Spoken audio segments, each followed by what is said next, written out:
Quand une attente n'est pas comblée, ce n'est jamais juste une déception. Bien souvent, ce qui se vit n'est pas un conflit, mais un décalage. Un décalage entre ce qui est espéré et ce qui est possible pour l'autre, ici et maintenant. La communication bienveillante invite d'abord à observer sans juger.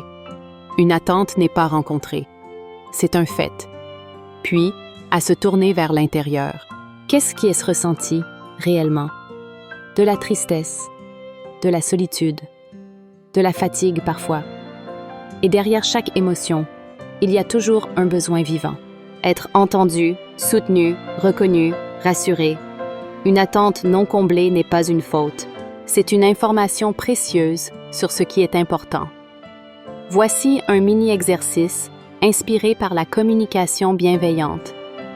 Prendre un moment pour explorer. 1.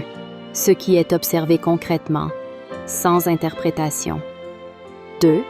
L'émotion ressentie face à la situation. 3. Le besoin qui cherche à être nourri. 4. Ce qui peut être offert à soi-même, avant d'être demandé à l'autre. Se choisir ne signifie ni accuser ni exiger. Se choisir, c'est reconnaître ses besoins sans violenter la relation. Chacun avance à son rythme. Mais il est possible d'avancer dans la clarté, la responsabilité émotionnelle et le respect de son monde intérieur. Parfois, la paix commence quand une attente se transforme, en conscience, en douceur et en présence à soi. Si ce message éveille une prise de conscience, peut-être est-il temps d'écouter ce qui se vit à l'intérieur, sans se juger, sans presser l'autre et sans s'oublier.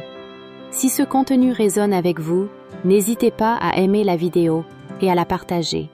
Merci de faire partie de cette belle communauté.